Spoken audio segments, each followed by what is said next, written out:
Donald Trump क्या कह रहे हैं, आपका झगड़ा हो गया है मोदी साहब चाइना के साथ, तो मैं दरमियान में मीडिएट कराऊं? ओ भाई, इंडिया आपका इत्तेहादी है, इंडिया तो आपका इत्तेहादी था आखिरी इतलात आने तक। आप कह रहे हैं कि मैं चाइना के और तुम्हारे झगड़े के दरमियान मीडिएट कराऊं? यानी जैसे वो कश्मीर मीडिएट कराने की बात की थी ना, तो पता चला कि मीडिएट कराने आए, इस दफा जो था वो चाइना ले गया उठा के, क्योंकि वो अभी तक अपना दोस्त कहते हैं शी जिनपिंग को, ट्रंप जो है। अब मामला ये है कि वो कहते हैं, मतलब वो एक मोटी अजीब सा आदमी है ना ट्रंप भी, वो मतलब उसने ट्वीट करके तो इंडिया को और परेशानी में डाल दिया कि भाई आप तो इत्तेहादी थे, आपको तो मदद करनी थी मरहले पे आके, आप कह रहे हैं कि मैं बीच में मीडिएट करूं। और इंडिया की कभी पॉलिसी नहीं रही। इंडिया तो ये कश्मीर के ऊपर भी, मकबूजा कश्मीर में भी परेशान हो गया था कि थर्ड पार्टी क्यों आ गई है। अब मीडिएट करवाने के लिए चाइना के साथ, वो अमेरिका जिसकी पूरी इंडो पैसिफिक स्ट्रेटेजी नाकाम हो गई है मुकम्मल तौर पे, लेकिन ऑस्ट्रेलिया, वियतनाम निकल गया हाथ से। कल भी मैंने जिक्र किया था। अच्छा, नेपाल के अंदर जो है इंडिया ने खुद, अमेरिका नहीं, इंडिया ने खुद कोशिश की है वहाँ पे कि जो हुकूमत में इस वक्त मौजूद हैं कम्युनिस्ट पार्टीज़, आपको पता है इंडिया के जो आर्मी चीफ होते हैं वहाँ के ऑनरी जनरल होते हैं, नेपाल के ऑनरी जनरल एक माहदे के तहत। तो नेपाल में चूँकि चीन नवाज हुकूमत है, इसलिए इस बात के मुकम्मल इम्कानात हैं कि वहाँ पर आने वाले दिनों में हुकूमत गिरा दी जाए, इंडिया वहाँ पर हुकूमत गिरा दे नेपाल की। ये भी हो सकता है और ये भी हो सकता है कि नेपाल के अंदर मार्शल लॉ लग जाए आने वाले दिनों में। नेपाल के अंदर सियासी तौर पे इंडिया के लिए बहुत तकलीफ दे पाता है कि नेपाल ने उनको आंख दिखाई है। दूसरी बात यह है कि इकोनॉमिस्ट का ज़रा टाइटल हम हमेशा डिस्कस करते हैं, हफ्ते के हफ्ते डिस्कस करते हैं, ये इकोनॉमिस्ट का टाइटल दिखाइएगा ज़रा आने वाले हफ्ते का, how far will China go, China कितना दूर जाएगा, कहां तक जाएगा। एक ड्रैगन की तस्वीर लगी हुई है और ताइवान की तरफ हड़प कर रहा है, फिर हांगकांग की तरफ हड़प कर रहा है। दो तो चले गए ना उसके मुंह के अंदर। ये देखें ना, ड्रैगन को देखें, आने वाले हफ्ते का आप अगर मुलाहिजा फरमाएं तो मुंह खुला हुआ है ड्रैगन का, और ड्रैगन जो है ये ज़ाहिर है चाइना का एक निशान है उनका, और उसमें हांगकांग भी गया और ताइवान थोड़ा सा दूर है, लेकिन हांगकांग तो गया। अब हांगकांग के अंदर आपको पता है ना मुजाहरे हो रहे हैं, और चाइना की जो पार्लियामेंट है, चाइना के अंदर एक पार्लियामेंट भी एग्जिस्ट करती है जिसको एक तो कम्युनिस्ट पार्टी है ना, उनकी पार्लियामेंट है। ताइवान जो है वो 100 साल की लीज पे बरतानिया ने ले लिया था, हर एक को पता है, और वो 100 साल के बाद वापस चला गया 97 के अंदर, 97 98 में वो चला गया चाइना के पास। अब वहां मुजाहरे हो रहे थे, वहां पर ये कानून नाफिज हो गया है कि जो हांगकांग में मुजाहरा करेगा चीन के खिलाफ, वो कौमी सलामती और गद्दारी का मुर्तकिब होगा और उसको जेल में डाल के 3 साल के लिए या पता नहीं कितने सालों की सजा उसको सुनाई जाएगी। वो मुजाहिरीन जो, और इसीलिए ये मुजाहरे जो हो रहे हैं ना, ये काफी महीनों से हो रहे थे। आज यानी आज पिछले 24 घंटों में वो बिल, पहले जो कानून नाफिज हुआ था उसको पार्लियामेंट ने मंजूर कर लिया। तो हांगकांग जो है, अब अमेरिका, ये चाइना कह चुका है कि ये सीआईए की, ये कोविड आने से पहले हम इस प्रोग्राम में डिस्कस कर चुके हैं कि ये चाइना ने कहा था कि ये हंगामे सीआईए करवा रही है। ठीक है, अब चाइना, अब वो अमेरिका दूर बैठा है, फंस गए कोविड में, दुनिया फंसी हुई कोविड में। चाइना ने इस मौके पे ये कानून चाइना लेकर आ गया कि जो हमारे खिलाफ मुजाहरे कर रहे थे उनको, उनके ऊपर वो गद्दारी के मुर्तकिब होंगे। ठीक है, और अमेरिका दूर से देख रहा है बैठ के, वो अपने हांगकांग की जो प्रॉक्सी थी या जो भी उनका हांगकांग का था उसकी मदद नहीं कर सकते। और एक बात और मैं सिर्फ कहूं, हांगकांग चूंकि चीन का हिस्सा बन चुका है, इसलिए अगर हांगकांग की मदद करना भी चाहेंगे तो वो फिर पूरे चीन के साथ जो ट्रेड वॉर शुरू की है उसको बंद करना पड़ेगा। ठीक है, क्योंकि हांगकांग चीन का हिस्सा बन चुका है 100 साल की लीज के बाद। असर ये होने जा रहा है कि इस वक्त जब हम बात कर रहे हैं तो एक सल्तनत रियासत जवाल पजीर है और एक रियासत या सल्तनत जो है वो दोबारा सोई हुई जाग उठी है, वो ड्रैगन है। ठीक है, स्नेक और ड्रैगन। अच्छा, स्नेक खुद भी अपने अल्फाज में इस्तेमाल करते हैं उसको, मतलब वो बुरा नहीं मानते इस बात को। अच्छा, वो एक तरह से वो खौफनाक किस्म का वो कहते हैं स्नेक एंड ड्रैगन्स। अच्छा, तो ये ड्रैगन जो है ये भी एक उनका।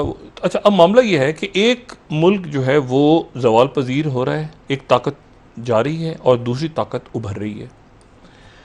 और उसकी जो पहली झड़प हुई है, पहली लड़ाई हुई है, वो हुई है इंडो पैसिफिक रीजन में। और इससे पहले जो हो रही थी तो वो भी यहीं हो रही थी, अफगानिस्तान में हो रही थी, अफगानिस्तान में, लेकिन चाइना नहीं था, और तालिबान के साथ हो रही थी अमेरिका की। लेकिन इस दौरान ये हुआ कि चाइना खामोशी से 9/11 के बाद उभर के सामने आ गया। अब आप ज़रा तसव्वुर करें कि ये लद्दाख पे क्या हुआ है। अब मैं आपको बताता हूँ ना कि पाकिस्तान में ये पाकिस्तान के सियासी निज़ाम पे क्या, मैंने आपसे कहना ज़रा थोड़ा सा साइड पे कर देते हैं, नैब, एहतसाब, इन सारी चीज़ों को साइड। मैं आपसे कह रहा हूँ कि सिस्टम गिर रहा है। सिस्टम, जो मैं बार बार कह रहा हूँ ना कि सिस्टम गिर रहा है और गिरता हुआ नजर आएगा आपको। ये जो मौजूदा सिस्टम है पाकिस्तान के अंदर, मौजूदा आइन, कॉन्स्टिट्यूशन, जमहूरी हैं सारे, इसको दोबारा लिखे जाने का वक्त आ चुका है। इस सिस्टम को चाइना एक्सेप्ट नहीं करता। खुल के बात कर लेते हैं ना, इस सिस्टम को चाइना, ये सिस्टम जो बना था तो उस वक्त बना था जब 1947 में यहाँ से बरतानिया गया था जी। और बरतानिया का जो एक पार्लिमानी सिस्टम था, वायसराय थे, और ये, और आपको पता है ना कि पाकिस्तान पहले गवर्नर जनरल हमारे कायद आज़म मोहम्मद अली जिन्ना थे, लेकिन गवर्नर जनरल किसको रिपोर्ट करते थे? पहले गवर्नर जनरल, दूसरे गवर्नर जनरल रिपोर्ट किसको करते थे? मलका बरतानिया को। ठीक है, तो बात यह है, यानी इलेक्शन तो नहीं होता था ना गवर्नर जनरल्स का।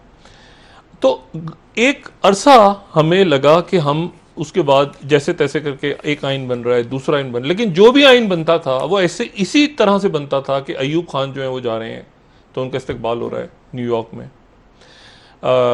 उसके बाद जनाब उससे पहले भी जो लियाकत अली खान साहब, ये बाकी जो लोग थे, वो भी बरतानिया, आपको फुटेज नज़र आएगी बरतानिया की, या आपको फुटेज नज़र अमेरिका की, और हम खुश होते हैं बड़ा देख के। ये वो दौर है जब चाइना जो है वो, चाइना के अंदर बिल्कुल चाइना गायब था, और चाइना जो है वो ओपियम वॉर्स और खाना जंगी और माओज़ेतुंग और ये वो सारा, वो बिल्कुल चाइना जो था वो एक पसमानदा मुल्क था, पर पसमानदा उसको वजूद ही नहीं था। 49 में तो वो आज़ाद हुआ है। अब मामला ये था, तो हम सारे के सारे जो हैं हम देखते थे कि पाकिस्तान के अंदर आइन कैसा बनेगा, तो ऐसा बनेगा, तो ये होगा, तो फलां होगा, तो ये होगा। होते होते होते होते होते होते वो सिस्टम चलता रहा। जब वो सिस्टम खुद ब खुद दम तोड़ रहा था, ये कई महीनों से या सालों से खुद ब खुद, तो ये वो वक्त था जब चाइना इमर्ज होकर सामने आ रहा था, और हमें बतौर पाकिस्तानी पता चल रहा था कि ये सिस्टम कहीं ऊपर नीचे हो रहा है। पाकिस्तान के अंदर पार्लिमानी जमहूरियत चल नहीं रही। जमहूरियत ने जो चलना है या नहीं चलना, अल्लाह जाने क्या होना है, लेकिन ये पार्लिमान, ये मौजूदा इररिलेवेंट पार्लियामान, जो मैं कई दफ़ा तो उसको कोस भी चुका हूँ कि उसको उठा के दफनाते क्यों नहीं इस मुर्दे, ये किस मर्ज की दवा है जो सिर्फ गालियाँ देने के लिए। अच्छा, अब लोग भी सारे बाहर आ गए हैं। पहले तो ये था कि वो एयाज सादिक कह रहा हूँ, असद कैसर साहब किसको प्रोडक्शन ऑर्डर जारी करते हैं, किसके नहीं करते। खुर्शीद साहब अंदर हैं सिर्फ शायद, बाकी तो सारे बाहर हैं, तो खुद ही आ जाएंगे। वो इजलास 5 जून को बुलाया हुआ है, तो सारे आ जाएंगे। अब कैसे इजलास होगा? 1 महीना इजलास चलना है, तो क्या गालिम गलौज के अलावा और कुछ होगा? तो इसलिए ये जो सिस्टम है पाकिस्तान का, ये सिस्टम देख के बनाया गया था उस वक्त जिस वक्त दुनिया किसी और तरफ देख रही थी। अब दुनिया जो है वो किसी और तरफ जा रही, तो पाकिस्तान का जो सिस्टम निजाम है वो एक तो गिर रहा है, पुराना निजाम खुद ब खुद गिर रहा है। और मैं कहता हूं आपको गिरता हुआ नजर आएगा, ठोकरों में जाता हुआ नजर आएगा, और ठोकरों में, लिटरली ठोकरों में, कचरे में लोग इसको फेंक चुके हैं ऑलरेडी। पब्लिक से आप पूछे ना, तो सिस्टम जो है, अदालत बार बार पूछ रही है ना कि कौमी पॉलिसी बनाए आप। अब कौमी पॉलिसी ठीक है ना, कौमी पॉलिसी, यानी आप ये देखें कि पार्लियामेंट का इजलास कश्मीर पे नहीं आप बैठ सकते, आप कोविड-19 पे नहीं बैठ सकते, आप जो हैं कल को खुदा ना खास्ता कोई जंग छिड़ गई तो क्या होगा? ठीक है ना, 18वीं तरमीम में अलग अलग सूबे कहेंगे उधर से हम जा रहे हैं चलते हुए, उधर से हम जा रहे हैं चलते हुए, ऐसा नहीं होता। तो बात यह है कि पाकिस्तान जब इस पोस्ट कोविड फेज से निकलेगा, तो इस दौरान एक नई सामने आपके एक दुनिया होगी, जहां पर जिस दुनिया में, अब देखें ना, कहाँ है amnesty international, human rights watch, पूरा जो तमाम का तमाम इन्होंने बंद कर दिया। तमाम का तमाम जो सिस्टम था, एक सेकंड, लेकिन डॉक्टर साहब माजरत जी, पॉलिसी की बात तो हो रही है एक अरसे से। वज़ीर आज़म साहब भी ये कह चुके हैं, सिस्टम में ख़राबियों का तज़किरा कर चुके हैं, लेकिन क्या आप समझ नहीं सकते हैं ये बात को कि अभी जिस सिस्टम की बात वज़ीर आज़म साहब कर रहे हैं तो उनके पास इक़्तिदार है और उन्हीं को इसको करेक्ट करना चाहिए। माजरत चाहता हूँ, जावेद मियाँदाद साहब की कॉल आ रही थी शो के बीच में। जावेद भाई आपको मैं कॉल करता हूँ, ज़रा ब्रेक हो जाए फिर मैं कॉल करता हूँ और आपसे बात करता हूँ। जावेद मियाँदाद साहब, अच्छा जी, मेरे ख्याल से प्रोग्राम देख रहे हैं, कुछ बात करना चाह रहे होंगे। अच्छा, मैं सिर्फ आपसे ये कह रहा हूँ कि ये ठोकरों में जाता हुआ आपको नज़र आएगा सारा का सारा, और उसमें एक दो ब्लॉक्स नहीं बनने जा रहे। और मैं आपको एक बात बताऊँ, पाकिस्तान जैसे आपको नज़र आता है ना, ये बरतानिया जब यहाँ से गया तो बरतानिया बहुत सारे मसाइल छोड़ गया, ठीक है ना। एक यहाँ पे मैं बतौर पाकिस्तानी, ठीक है हमारे बॉर्डर्स हैं, लेकिन मैं बतौर पाकिस्तानी, ठीक है कायद आज़म मोहम्मद अली जिन्ना अल्लाह ताला उनके दर्जात बुलंद करे, वो बड़े लीडर्स थे, बड़े वो भी और नेहरू जो भी उनके दरमियान हुआ, लेकिन मज़ा नहीं आया। ये कश्मीर और बाकी इशूज़ जो बरतानिया छोड़ गया, जो हमने बहालत मजबूरी माना, चीन ने भी चीन भी उठा है ना दोबारा, तो कह रहा है ना हमें हमारे इलाके चाहिए। तुर्की भी कुछ कह रहा है ना, तुर्की भी तो कुछ कह रहा है कि सल्तनत उस्मानिया में से क्या क्या निकला था। ठीक है, तो हांगकांग भी ले गया ना वापस चाइना, ताइवान को भी खाने जा रहे हैं ना ड्रैगन। तो हमारे भी तो कुछ इलाके इधर उधर गए हुए हैं, हमारे भाई कब तक कर्फ्यू में पड़े हुए हैं, वो भी हमें आवाजें लगा रहे हैं। ये जो बर्फ पिघलेगी अभी, मैं सिर्फ एक बात करूँ, लद्दाख में चाइना आ गया, जैसी बर्फ पिघली। क्यों आया चाइना? मुझे बताएं, अचानक चाइना कहां से आ गया लद्दाख में और इससे कम में?